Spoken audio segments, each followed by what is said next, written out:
A good night of Shabbos, Parshas Re'eh, Parshas Re'eh, Erev Shabbos, Parshas Re'eh, Erev Rosh Chodesh El, Varchas Chodesh, Chodesh El. What's happening this week? Where are we going where are we? Where is it at? Where is the dial at? Where are we supposed to enter? Rather than entering, it's both. It's entering and it's also expression, expressing, evolving. Espashtus means spreading out. I wanted to say exploding, but it's not exploding. It's because exploding is going back to ground zero. This is more, it's a pulse, pulsing out. Re'eh means seeing. Re'eh, seeing. It's also a looking. So what is re'eh? What is looking? What is seeing? What is seeing when I'm seeing? What is bouncing back at me, at us, at when we're looking at something? What is being measured? What are we measuring with? What are we measuring by? Now we have wisdom. We have the left brain bina, which is I understand based on I'm satisfied with what I understand based on if I understand what I'm setting out to learn. If I learned, I understand it now. I understand that I'm satisfied, and based on that, I can measure it based on my accomplishments. If it makes sense to me, how much I accomplished, and how satisfied I am based on that, I can give it a 5 star or a 1 star. But re'eh is seeing. Seeing is chachma. It's intellect. How do I measure with intellect? How do I see with intellect when intellect just is? It's not an understanding. It's way higher than understanding. It's intellect. It's not a consciousness. It's not based on my database of what I know and how I know based on my life experiences, but rather it's what creates my life experience, so to speak, on a much higher level. So what is how do we measure? How do we measure? How do we see? How do we measure if I'm satisfied? That how do we learn how to use the gauge of chachma? How to use the gauge of from being in a state of just being. Um, how do I align myself? How do I make sense of my level of satisfaction from a place of bittul, from a place of surrender? If I need to surrender, then how am I satisfied if I keep surrendering? So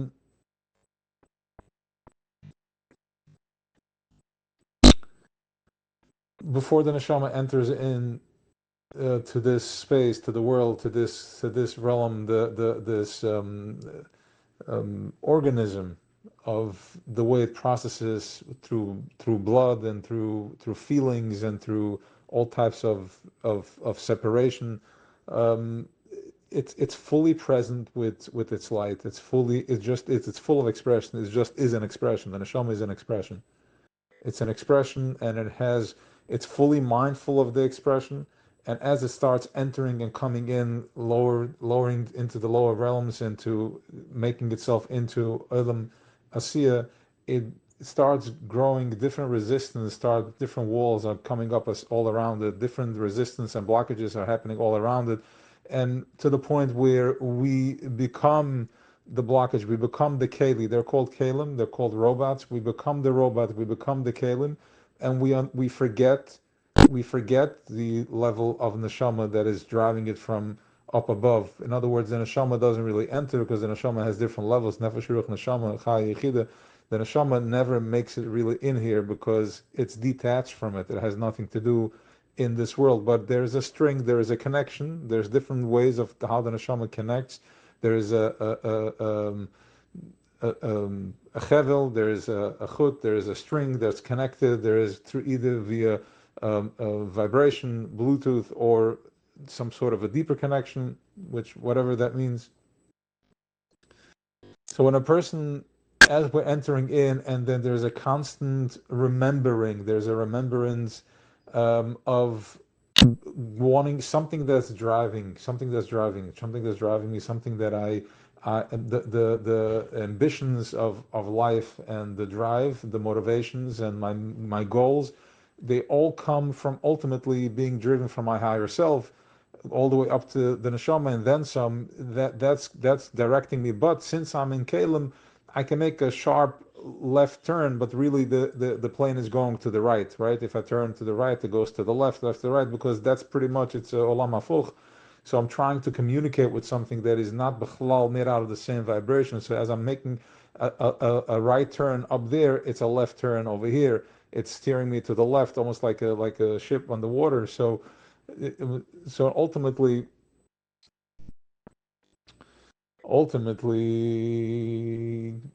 we go through certain processes. To every process that we go through puts us sometimes in a deeper lock and a deeper. Uh, Sometimes it gets more tzimtzum, more restriction, but to the point where let's use an example of tzedakah. When we give tzedakah tatzim amavis, when we give tzedakah, is what is it that we're really doing? We're taking the poorness and the pain of malchus, of the fabric of malchus, that has aniyas, that's poor in either in literal giving somebody $1 or $1,000 or $100,000, or giving somebody a compliment, and regenerating, rejuvenating that malchus, that vessel, bringing life force into it. So as we're doing that, we are completing, replenishing malchus, replenishing the fabric, which is shchina, which is the feminine. And as this feminine is replenishing, what is replenishing it? So when somebody gives, the giver is the masculine, which is kitchebrichi, which is the midas. And as you're giving to shchina, so the feminine, the masculine gives to the feminine receives from the masculine, there's a yichud over there. And sometimes that yichud goes at such a high level that it takes us all the way up to our all the way up to our neshama level, which is higher than all the kalim, than all the blockages and all the resistance that was built up as we made our way down here into this lower world. It takes us all the way up to the potential, into the essence of self, that we have a moment of contact, we have a moment of being present, a moment of being in that space, and from that place, everything else dissolves. Everything dissolves. Tzedakah tatzah is everything dissolves. But tzedakah, you're changing everything. So tzedakah is everything. So as that dissolves, and depending on the level of connection that you're making in that yichud, it may look like it gets very dark for a minute, because the status quo of what I'm basing on from my successes is not from a bina. It goes all the way to the yichud is kitchebrichi, which is going into a place of ein sof, a place of ispashtus. In order to heal deep wounds, I have to go deep within myself, and the deeper I go within myself, the more I surrender, the more into a place of zero I go, the more into nothingness I go. And if I go into a place of nothingness and I have a yichud in that place, it may look like it's like I'm suffocating, like lights are out. It's very dark. It gets very dark because we're talking about a level of ispashtus, but it's necessary in order for the birth to happen. We have to go to a place of zero.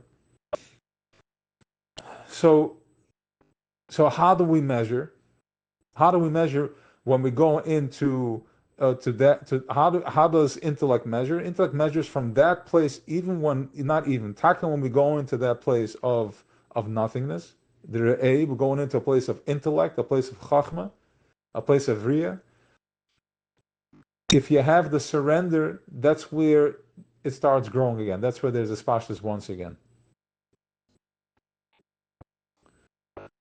Which means that measuring from a place of intellect is not the way you're used to measuring your successes. It's not by how much you conquered. It's by how much you acquired, how much you. Rather, it's how much I let go. How much baggage did I drop? Now, it's an avoid that we're talking here about, not that this is the way, because we live in Welt, but this is what Re'eh is. This is what Pasha, this is what intellect is. It's a very intense avoid. And it's a part of which we should all practice one way or another. To what degree, whatever degree, that's up to your own personal avoid, where it's at. But to find the Re'eh in everything. That is processing with the intellect. That is going into, and of course, tzedakah tatzla mavis. If you're doing a good deed, it's going to save you from mavis, which means that you will find your way back. You will succeed. Ultimately, it will be, the lights will come on again.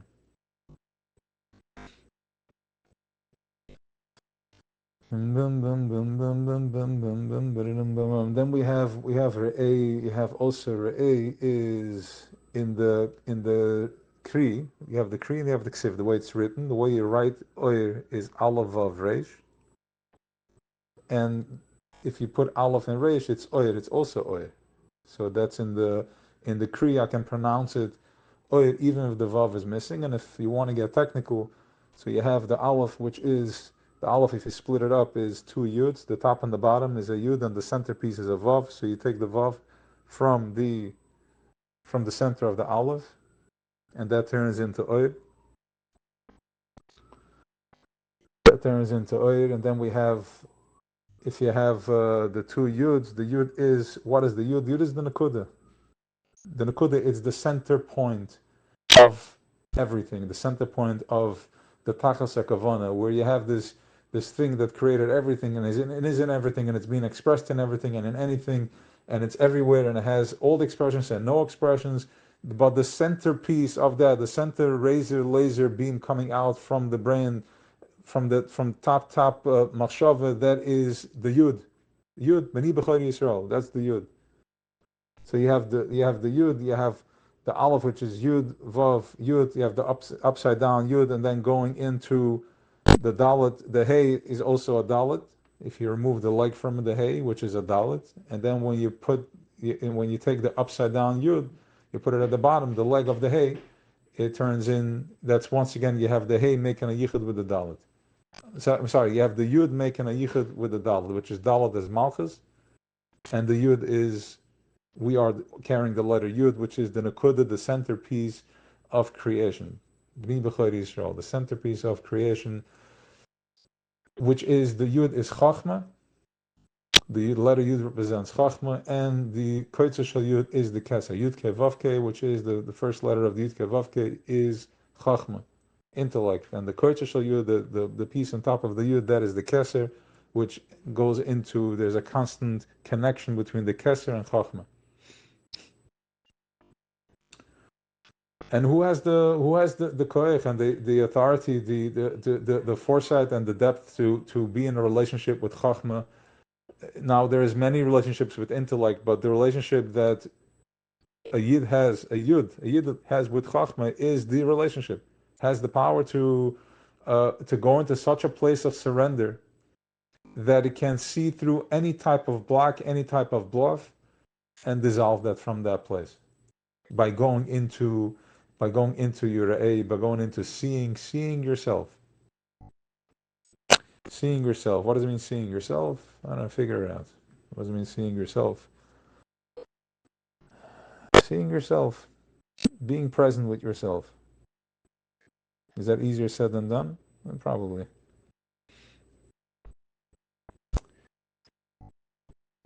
The issue is after the Eitz Hadas. That's where the problem starts. When we're going into Eitz Hadas Toivera. Right? Before that, this is an important Nakuda. Before the Eitz Hadas, Adam Rishon, when he looked at Welt, he saw through everything. Everything was layered like 3D. There was him. There was Creator being expressed through the trees. There was Bashefer being expressed through the animal kingdom, and then through the plantation, through the trees, and then there was in the water, and then the fish, and then there was an expression being expressed. The Creator was expressed through a nivra, a yud. There's something that the actual yud, the many nivram, many creations, but then through the yud was looking through. That was Creator looking through. So everything was being in oneness. Everything was in relationship with everything. Everything existed like layered. He saw from one end of the world to the other end of the world. So everything was just one. Everything was just there. It was just another piece, another expression of Eibishter, another expression of Eibishter. And then the highest expression, there was angels' expressions of Eibishter. And the highest expression was the yud, which is the nivra.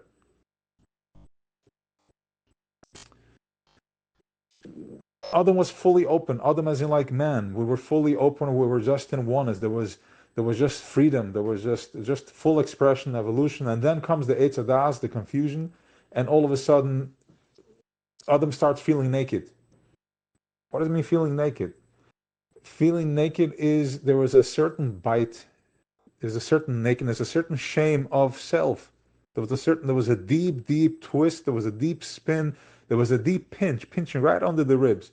There was a deep pinch of jealousy, lust, anger, and verschlepptkeit, and pull down, and all types of judgment.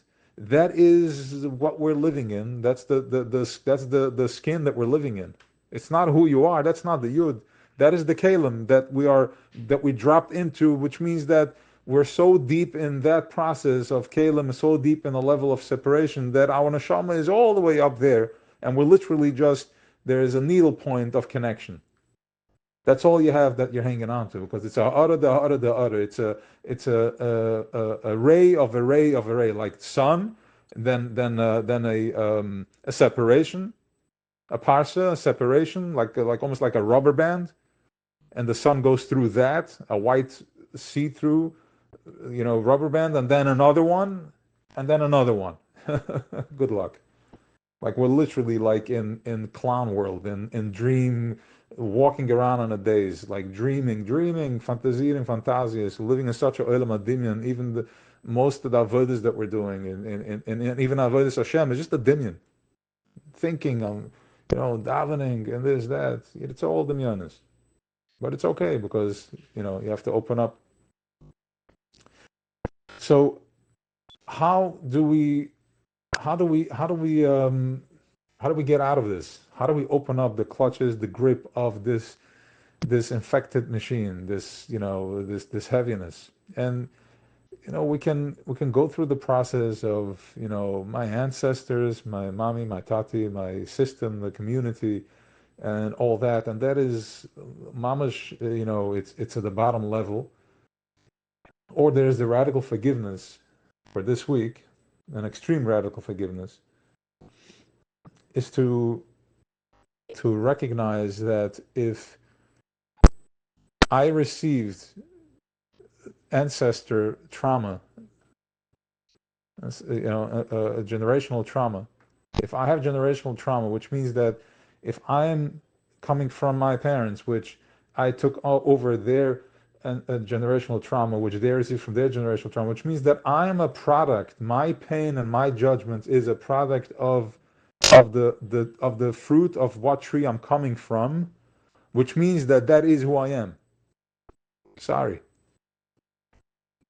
We can do this, blame all that, and all is good, it's fine, but let's just get real for a minute. Parshas A, going into the depth, the nakuda. You want to get to the point, you want to open up, you want to get to the point, like to the cavity of the centerpiece that's just going to collapse the whole Pisam Veramses, the whole Chomer Levenim, is understanding that my painful organism, the judgments, and the victim, and the shortcomings, and the jealousy, and the lust, and the chase, all that is as a result of who I am. Because if you pour water and grape juice, you mix it together, and then orange juice, look, I'm the cup says, I'm so confused. Look what they've done to me. I'm so confused. That is absolute ego. That is absolute snake, nachash. Because what are you talking about? What are you talking about that this is what they did to you? You're only here because of what they did. You are a product of oranges, apple juice, oranges, grape juice, and water. I'm using these three colors because I know kids play around with it, and it gets very funny, the colors over there. It gets green and purple. And it's like, what have they done to me? But you are that beauty or that ugliness. You're both. We're all this. This is who I am. This is my creation. But if I get caught up in trying to filter that out and change that, that's where we get stuck. And it's an endless process. But if I go into the re'eh, if I go into the depth, if I go into the centerpiece, if I breathe into that, to that purity, to my neshama, to my yud, that I'm surrendering to, I'm accepting that this is who I am, with everything, with the whole package. Short, tall, round, skinny, whatever it is, talented or not talented, whatever the case is, I'm accepting it, that this is who I am. The minute I accept who I am, that this is what I am, my short and long comings, that vibration goes all the way up to the top, and it opens up the grip. And when that grip opens up, that's when you can enter in and make a yichud with the neshama, because that's when you're replenished malchus, You fed Malchus, you give Malchus what it needs, you give the tzedakah of what Malchus is looking for, and when you do that, you're giving Shechina what it needs, and when you give it what it needs, then it opens up, and you're making a yichud with Kitcher Brichi, you're making a yichud with your neshama. When, in other words, I'm sorry, you're making a yichud with Shechina and Kitcher Brichi, and the neshama is created in that place. The neshama can come in, can be expressed in that space. The neshama can come into that, enter that space. So, dum bum bum bum bum bum bum bum bum bum. Yes, I'm grateful, Baruch Hashem. I'm grateful that we're able to express this. Because it's been in works for the last couple of weeks to try to express and really expose where the stuckness is. Where is that crust? Where is that heaviness? Where is that pain? Where is it? Where am I? Because the mind game is that the thing that is processing that's going into the work, the thing that's going to for the healing, you're bringing the enemy to the table. You're bringing the enemy, so he hears everything. You're sitting there with the spy. He listens to everything, and then he spins you in your whatever message, whatever information you just picked up, whatever knowledge, whatever wisdom you just acquired. He's going to corrupt that too. And as you see, that the week goes by, and you're back in the same spin because he knows what you're up to. He knows your spiel. He knows the whole thing. He was at the meeting. There's no secrets. Everything's being listened to. So understanding that really going into the A, going into the Yud, going into the Bittel, going into the Aleph, which splits into Yud Vav Yud, which is also Oid, and also Yud, which is the Re'eh, the Hey of Re'eh. You have the Aleph and the Hey turns into the Dalet, and also the upside down Yud, which is, it shows there's a Yichud coming from bottom up. Everything is connected, where you plug the Yud into the Dalet, which turns into a Hey, which turns into Malchus. Hey is Malchus, and then Malchus Peh. You get to express. When you get to express, you're able to express and heal and open up. It's like these, the clips. You have these games in the arcade that you put in the money, like it swallows $20 before you're able, like you're trying to grab something out of the machine, and it always misses it, like it closes it a second early or a second too late. That thing. Now they're actually smarter. They charge you $5 and they give you the 50-cent gift that you need to get. So it's fine. At least that there's some satisfaction. You don't have to walk out frustrated with the kids. At least there's something. That's what it looks like upside down, where you have this keli, this machine, the vessel of the nachash, the organism that's holding on, coming down through all the pipes of emotions that you're being gripped by and held by, hostage, being held captive, which is your chesed, your gevurah, your teferes, your netzach, and the corrupted yesod, and all that being held and being recreating the corruption because you don't know any better, because everything is infected. When I'm seeing that, when I'm seeing that, when I'm understanding and I'm having radical forgiveness, I'm accepting myself for as I am, as it, that's when it's going to be, as the pasuk says, I'll give you today, you have in front of you the bracha and the klala. Now you understand. You understand the klala, you understand the bracha. Not that you are, as we always say, when I know what to ask for, I'm already healed. I'm already good. Most of the time, most of the work is done is like to find the question, to find the question of what I really want to ask. Yeah, I want this, I want that, but what do I really want? I don't know. What do you want? Then all of a sudden, like, yeah, what's the answer to this question? What's the answer to this struggle? Now you got somewhere. Now you know where to apply the cable to charge the battery. Have an awesome Shabbos. It's Shabbos Mevarchim. Chodesh Elul, Melech Basada. I know how we practice Chodesh Elul growing up, but Al Pi Chassidus, Baal Shem Tov, Chodesh Elul is the time of Simcha, is the time of Melech Basada. It's a time where the doors are open. Melech is the fabric of Malchus, the world. Everything is saturated and everything is filled with this energy of the Melech. The Melech is here and he is Panim B'Panim. We're talking to him. So prepare yourself, say some Tehillim, and don't forget to apply simcha. If you bring simcha, simcha automatically is the oil to open up the squeeze. Have an awesome Shabbos.